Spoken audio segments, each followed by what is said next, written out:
17e journée de Ligue 1 de Côte d'Ivoire. Au terme de la rencontre JCAT Azida Bengourou, les deux équipes ont perçu la somme de 1350 francs CFA comme quote-part sur les recettes d'entrée au stade. Vous avez bien entendu, c'est le montant versé à chacune de ces formations. C'est la preuve que le championnat de Côte d'Ivoire ne fait pas recette.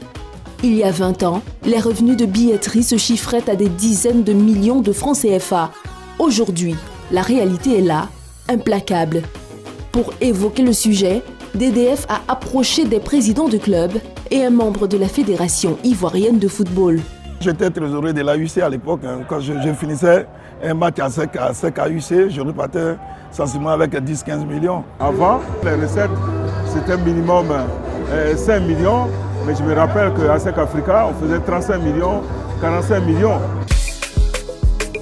Pour mieux cerner tous les contours du système de la billetterie, nous avons rencontré ce responsable à la Fédération ivoirienne de football. Le principe, c'est que ce sont les recettes qui doivent en général financer l'organisation des compétitions. La Ligue professionnelle de football préfinance l'organisation de ces compétitions. Il s'agit de la couverture médicale, des per diem des arbitres, de la sécurité, des ramasseurs de balles, de l'achat d'eau pour les officiels. Ça, ce sont des éléments indispensables à l'organisation des matchs. En dehors de ce principe, il y a un sujet qui semble ne pas mettre d'accord tous les acteurs du football ivoirien. Il s'agit de la gestion et du mode de répartition des recettes d'entrée dans les stades de Côte d'Ivoire. La plus grosse recette que nous avons eue l'année dernière, c'était 300 000 francs à SEC Africa.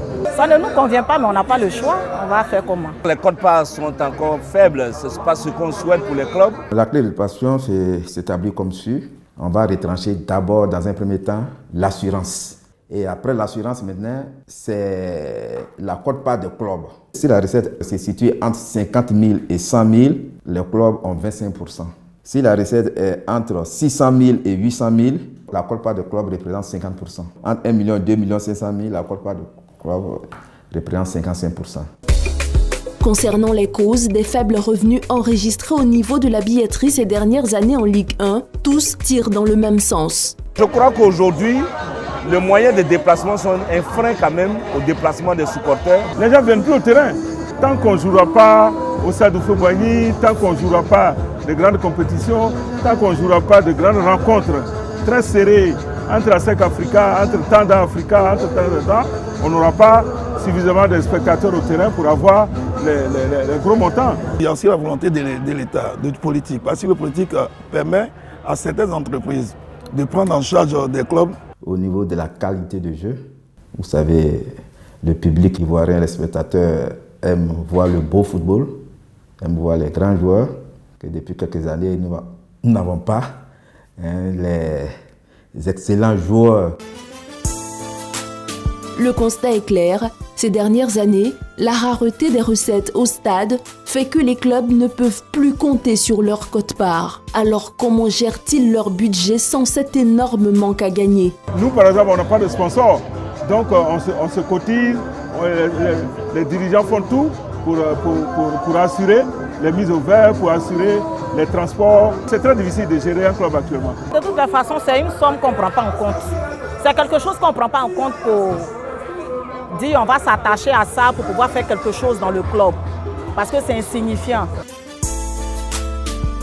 Face à cette situation, de plus en plus inquiétante, les dirigeants semblent impuissants. Comment réussir à ramener le public dans les stades et accroître les recettes de billetterie? C'est la grande question qui se pose. À ce niveau, on se rejette mutuellement la faute. Il y a la programmation aussi de nos matchs. Parce qu'il y a certains grands matchs qui se passent au même moment que nos matchs. Et au choix, beaucoup restent à la maison. Je suis convaincu que quand tous les terrains seront ouverts, on pourra se faire des recettes. Parce qu'il y en a qui ne veulent même pas du tout venir au Champrou. Je pense que les opérateurs économiques, les entreprises, les sociétés doivent vraiment venir s'investir. C'est l'exploitation même du football qui n'est pas bien faite. Et ça, on doit bien réfléchir là-dessus. Le football, c'est les médias. Il faut une bonne communication autour du football. À l'époque, les clubs étaient organisés au niveau de leurs supporters. L'Africa avait des supporters dans toutes les communes, à l'intérieur du pays. Avant chaque rencontre, il y avait une réunion des supporters dans les différentes communes. On organisait des départs au stade pour aller supporter l'équipe. À la SEC, c'était la même chose, au Stella Stade, à l'intérieur. Les gens venaient en grand nombre regarder les équipes évoluer dans les stades. Et ça aussi, c'est le rôle des clubs. Lors de la saison 2015-2016, pour les 13 premières journées du championnat, on avait enregistré seulement 21 646 spectateurs dans tous les stades de Ligue 1, contre 33 938 spectateurs cette saison, toujours dans la même période, plus 12 292 spectateurs. Il y a donc un léger mieux. Et avec les efforts mis en œuvre pour développer la Ligue 1 de Côte d'Ivoire, les autorités du football ivoirien espèrent voir le public revenir de plus en plus nombreux au stade.